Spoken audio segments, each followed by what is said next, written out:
Hello ಬಂಧುಗಳೇ, ಶುಭ ವಂದನೆಗಳು. ಇದು ಕಸ್ತೂರಿ ರಂಗನ್ ವರದಿ ಉಚಿತ ಕಾನೂನು ಸಲಹೆ ಭಾಗ 8ರಲ್ಲಿದ್ದೇವೆ. ಈ ದಿನ ಹೋರಾಟ, ಜನಪರ ಹೋರಾಟಗಳು ಹೇಗೆ ನಡೀತಾ ಇವೆ ಅನ್ನುವುದ್ರ ಬಗ್ಗೆ ಆಲೋಚನೆ ಮಾಡ್ತಾ ಇದ್ದೀವಿ. ನಿಮ್ಮ ಪ್ರಶ್ನೆಗಳಿಗೆ ಸದಾ ಉತ್ತರಿಸ್ತಿದ್ದೇವೆ. ಈ ಮಾಹಿತಿನ ಎಲ್ಲರಲ್ಲೂ ಹಂಚಿಕೊಳ್ಳಿ. ಮಾಹಿತಿಯ ಅಸ್ತ್ರ, ಮಾಹಿತಿಯ ಶಕ್ತಿ.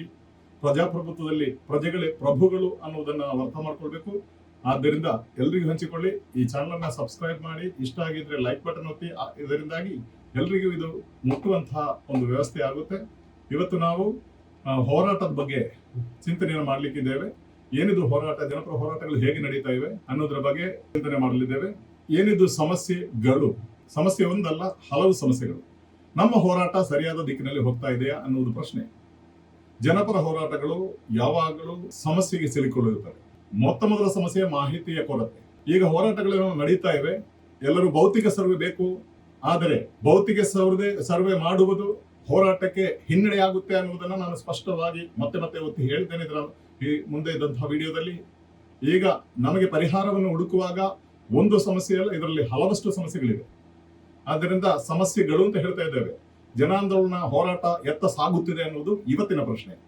ಹಲವಾರು ಕಾಯಿಲೆಗಳಿಗೆ ಒಂದೇ ಔಷಧಿ ಅನ್ನುವಂತೆ ಸಾಗುತ್ತಾ ಇದೆ.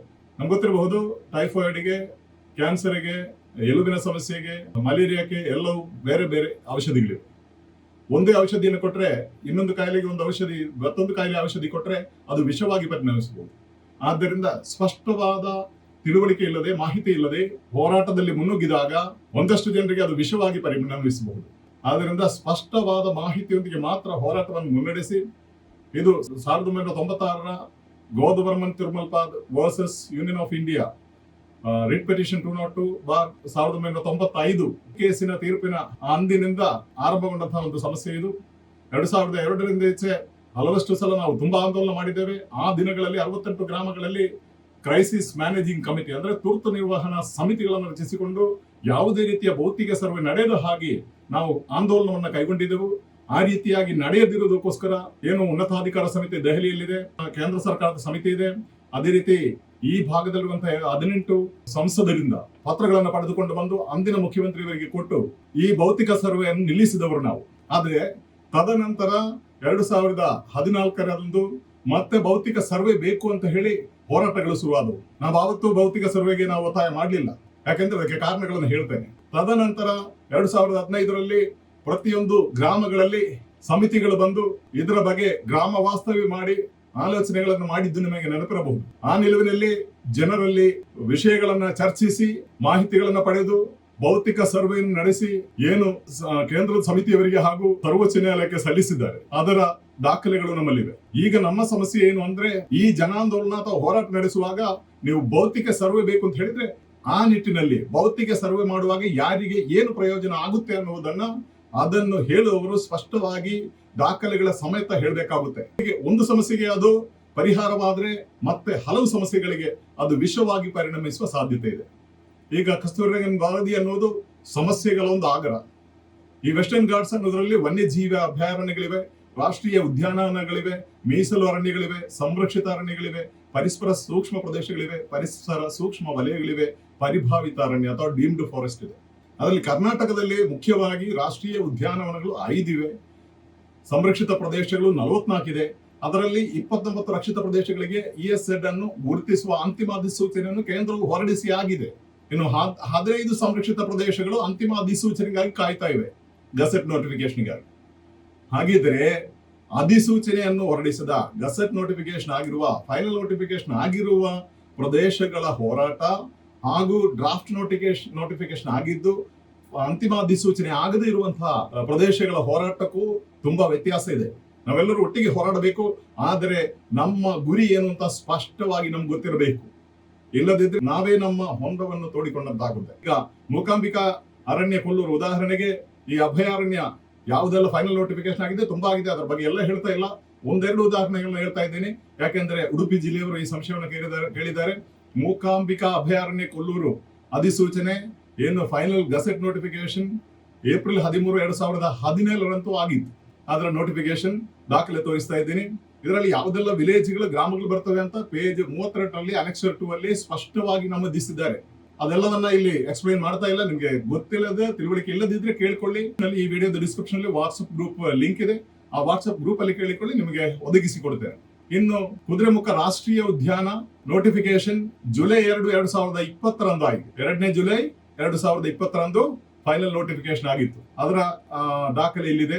ಆದ್ದರಿಂದ ಇದರಲ್ಲಿ ಎಲ್ಲ ಫೈನಲ್ ನೋಟಿಫಿಕೇಶನ್ ಆಗಿದೆ. ಅಲ್ಲಿ ಹೋರಾಡುವಾಗ ಒಟ್ಟಿಗೆ ಹೋರಾಡಬೇಕು, ಆದ್ರೆ ಪ್ರತ್ಯೇಕವಾದಂತಹ ಗುರಿಗಳನ್ನು ಇಟ್ಟುಕೊಂಡು ಒಟ್ಟೊಟ್ಟಿಗೆ ಹೋಗ್ಬೇಕಾಗುತ್ತೆ. ಅದು ಅಲ್ಲದೆ ಯಾರ್ಯಾರ್ದೋ ಮಾತುಗಳನ್ನು ಸುಮ್ಮನೆ ಕೇಳಿಕೊಂಡು ಅವರು ಹೇಳುವ ಹಾಗೆ ಭೌತಿಕ ಸರ್ವೆ ಅಂತ ಹೇಳ್ತಾ ಹೋದ್ರೆ, ಭೌತಿಕ ಸರ್ವೆ ಮಾಡ್ಲಿಕ್ಕೆ ಕೇಂದ್ರ ಸರ್ಕಾರ ಇರಬಹುದು, ಅರಣ್ಯ ಇಲಾಖೆ ಇರಬಹುದು, ಎಲ್ಲರೂ ತಯಾರಿರ್ತಾರೆ, ಅವರಿಗೇನು ಸಮಸ್ಯೆ ಇಲ್ಲ. ಇದು ನೋಡಿ, ಕರ್ನಾಟಕ ವಿಧಾನ ಪರಿಷತ್ತರಲ್ಲಿ 151ನೇ ಅಧಿವೇಶನದಲ್ಲಿ ಪ್ರಶ್ನೆ ಸಂಖ್ಯೆ 654 ಶ್ರೀ ಮಂಜುನಾಥ್ ಭಂಡಾರಿ ಅವರು ವಿಧಾನ ಪರಿಷತ್ನಲ್ಲಿ ಕೇಳಿದ ಪ್ರಶ್ನೆ ಇದು. ರಾಜ್ಯದಲ್ಲಿ ಇರುವ ವಿವಿಧ ರೀತಿಯ ಅರಣ್ಯಗಳು ಯಾವುವು? ಈ ವಿವಿಧ ರೀತಿಯ ಅರಣ್ಯ ಪ್ರದೇಶಗಳಲ್ಲಿ ಯಾವೆಲ್ಲ ಚಟುವಟಿಕೆಗಳನ್ನು ನಿರ್ಬಂಧಿಸಲಾಗಿದೆ? ವಿವರಗಳನ್ನು ನೀಡುವುದು. ಕರ್ನಾಟಕ ಅರಣ್ಯ ಕಾಯ್ದೆ 1963 ಮತ್ತು ನಿಯಮ 1969ರಲ್ಲಿ ಮೇಲ್ಕಾಣಿಸಿದ ಅರಣ್ಯ ಪ್ರದೇಶಗಳಲ್ಲಿ ನಿರ್ಬಂಧಿಸಲಾಗಿರುವ ಚಟುವಟಿಕೆಗಳನ್ನು ವಿವರಿಸಲಾಗಿದೆ. ಅದೇ ರೀತಿಯಾಗಿ ಮುಂದುವರೆದ ಅರಣ್ಯ ಸಂರಕ್ಷಣಾ ಕಾಯ್ದೆ 1980ರ ಕಲಂ 2ರಲ್ಲಿ ಯಾವುದೇ ಅರಣ್ಯ ಜಮೀನನ್ನು ಅರಣ್ಯೇತರ ಉದ್ದೇಶಕ್ಕಾಗಿ ಬಳಕೆಯಾಗಬೇಕಿದ್ದಲ್ಲಿ ಕೇಂದ್ರ ಸರ್ಕಾರದ ಪೂರ್ವ ಅನುಮತಿ ಅವಶ್ಯವಿರುತ್ತದೆ ಅಂತ ಹೇಳಿದೆ.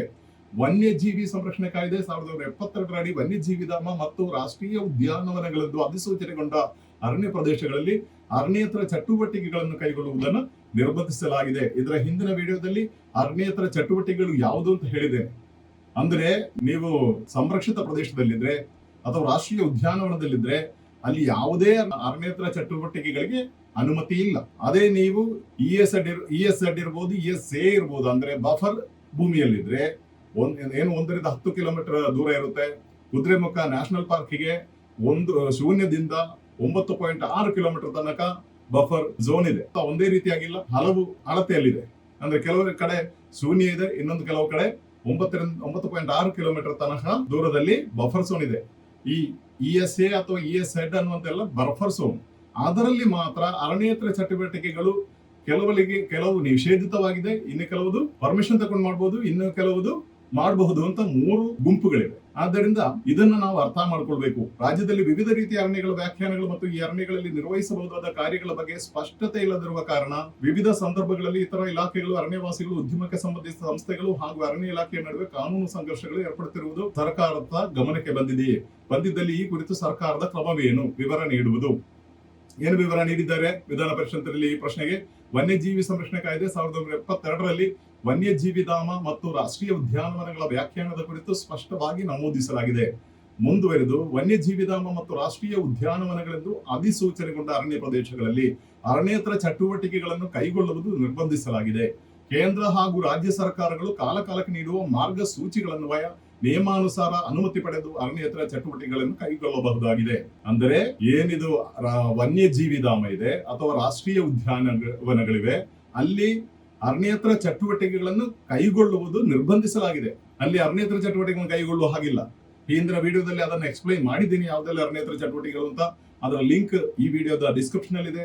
ಅದನ್ನ ನೋಡಿಕೊಂಡು ಮಾಹಿತಿಯನ್ನು ಪಡ್ಕೊಳ್ಳಿ. ಅದನ್ನು ಮತ್ತೆ ವಿವರಿಸ್ತಾ ಇಲ್ಲ. ಆದ್ದರಿಂದ ನೀವು ಪ್ರತಿಯೊಂದು ಗ್ರಾಮದವರು ಕೇಳಬೇಕು. ಈಗ ಯಾವುದೇ ಗ್ರಾಮ ಇರಲಿ, ನಿಮ್ಮ ಬೆಲ್ವೆ ಇರಬಹುದು, ಜಡಿಕಲ್ ಇರಬಹುದು, ಮುದೂರು ಇರಬಹುದು, ಹಳ್ಳಿಹೊಳೆ ಇರಬಹುದು, ಯಾವುದೇ ಗ್ರಾಮ, ನೀವು ಯಾವ ಸಮಸ್ಯೆಯಲ್ಲಿ ಇದ್ದೀರಿ ಅನ್ನೋದು ನಿಮಗೆ ಗೊತ್ತೇ. ನೀವು ಬಫರ್ ಝೋನ್ ಅಲ್ಲಿ ಇದ್ದೀರಾ, ರಾಷ್ಟ್ರೀಯ ಉದ್ಯಾನವನದ ಬಫರ್ ಝೋನ್ ಅಲ್ಲಿ ಇದ್ದೀರಾ, ಅಥವಾ ರಾಷ್ಟ್ರೀಯ ಉದ್ಯಾನವನ ನಿಗದಿಪಡಿಸಿದ ಭೂಮಿಯಲ್ಲಿದ್ದೀರಾ, ಅಥವಾ ವನ್ಯಜೀವಿ ಧಾಮಕ್ಕೆ ನಿಗದಿಪಡಿಸಿದ ಭೂಮಿಯಲ್ಲಿದ್ದೀರಾ? ಈ ವಿಷಯಗಳು ನಿಮಗೆ ಗೊತ್ತಿದೆಯೇ? ಗೊತ್ತಿಲ್ಲದಿದ್ರೆ ವಾಟ್ಸ್ಆಪ್ ಗ್ರೂಪ್ಗೆ ಜಾಯ್ನ್ ಆಗಿ ಕೇಳ್ಕೊಳ್ಳಿ. ಅದಕ್ಕೆ ಮುಂದಿನ ವಿಡಿಯೋಗಳಲ್ಲಿ ವಿವರಗಳನ್ನು ನೀಡುತ್ತೇನೆ. ಆದ್ದರಿಂದ ಈ ವಿವರಗಳ ಸ್ಪಷ್ಟ ಮಾಹಿತಿ ಇಲ್ಲದೆ ಆಂದೋಲನಗಳು, ದೊಡ್ಡ ದೊಡ್ಡ ಹೋರಾಟಗಳನ್ನ ಮಾಡಬೇಡಿ. ಯಾಕೆಂದ್ರೆ ಅದು ಹಿನ್ನಡೆ ಆಗುತ್ತೆ. ಒಂದು ಸಮಸ್ಯೆಗೆ ಪರಿಹಾರ ಹುಡುಕುವಾಗ ಇನ್ನೊಂದು ಸಮಸ್ಯೆಗೆ ಅದು ವಿಷವಾಗಿ ಪರಿಣಮಿಸುತ್ತೆ. ಈ 2014ರಿಂದ ಹೋರಾಟ ಮಾಡಿ ಭೌತಿಕ ಸರ್ವೆ ಬೇಕು ಬೇಕು ಬೇಕು ಅಂತ ಹೇಳಿ ಇಡೀ ನಮ್ಮ ಹೋರಾಟಕ್ಕೆ ತುಂಬಾ ಹಿನ್ನಡೆಯಾಗಿ ಏನು ಸರ್ವೋಚ್ಚ ನ್ಯಾಯಾಲಯ ಒಪ್ಪಿಕೊಂಡಂತಹ ಹಲವಷ್ಟು ವಿಷಯಗಳನ್ನ ಈ ಭೌತಿಕ ಸರ್ವೆ ಮಾಡಿದ್ದರಿಂದಾಗಿ ಮತ್ತೆ ಹಿಂಪಡೆಯುವಂತಾಗಿದೆ. ಏನು 2022ರಲ್ಲಿ ಸರ್ವೋಚ್ಚ ನ್ಯಾಯಾಲಯದ ತೀರ್ಪು ಬಂತು, ಅದು 2011ರಲ್ಲಿ ಹೇಳಿದ ಆ ತೀರ್ಪಿಗೆ ಕೊಟ್ಟಿದ್ದಂತಹ ಹಲವಷ್ಟು ಎಕ್ಸೆಪ್ಷನ್ಗಳನ್ನ ಇಲ್ಲವಾಗಿಸಿಕೊಂಡು ಮತ್ತೆ ಪ್ರಾಬಲ್ಯಕ್ಕೆ ಬಂತು ಈ ತಪ್ಪಾದ ಹೋರಾಟದಿಂದಾಗಿ. ಫೆಬ್ರವರಿ 9, 2011 ಭಾರತ ಸರ್ಕಾರ ರಾಷ್ಟ್ರೀಯ ಉದ್ಯಾನವನಗಳು ಮತ್ತು ವನ್ಯಜೀವಿ ಅಭಯಾರಣ್ಯಗಳ ಸುತ್ತ ESZಗಳ ಘೋಷಣೆಗೆ ಮಾರ್ಗಸೂಚಿಗಳನ್ನ 2011ರಲ್ಲಿ ನೀಡಿದೆ. ಚಟುವಟಿಕೆಗಳ ಮೇಲಿನ ನಿರ್ಬಂಧವನ್ನು 3 ವರ್ಗಗಳ ಅಡಿಯಲ್ಲಿ ವರ್ಗೀಕರಿಸಲಾಗಿದೆ. ನಿಷೇಧಿತ ಚಟುವಟಿಕೆಗಳು, ನಿಯಂತ್ರಿತ ಚಟುವಟಿಕೆಗಳು ಮತ್ತು ಅನುಮತಿ ಇರುವಂತಹ ಅನುಮತಿಸಲಾದ ಚಟುವಟಿಕೆಗಳು. ಈ ಸುಪ್ರೀಂ ಕೋರ್ಟ್ ಆರ್ಡರ್ ಏನಿದೆ 2022 ಇಂಟರ್ಲೋಕಿಟರಿ ಅಪ್ಲಿಕೇಶನ್ ನಂಬರ್ 131377 2022ರಲ್ಲಿ ರಿಟ್ ಪಿಟಿಷನ್ ಹಾಕಿತ್ತು. ಕೇಂದ್ರ ಸರ್ಕಾರ ಇಂಟರ್ಲೋಕಿಟರಿ ಅಪ್ಲಿಕೇಶನ್ ಹಾಕಿ ಸರ್ವೋಚ್ಚ ನ್ಯಾಯಾಲಯದಲ್ಲಿ ಕೆಲವಷ್ಟು ವಿಷಯಗಳಲ್ಲಿ ಮಾರ್ಪಾಡು ಸ್ಪಷ್ಟೀಕರಣ ನೋಡಬೇಕು ಅಂತ ಸರ್ವೋಚ್ಚ ನ್ಯಾಯಾಲಯವನ್ನು ಕೇಳಿಕೊಂಡಿತ್ತು. ಆಗ 2023 26/4/2023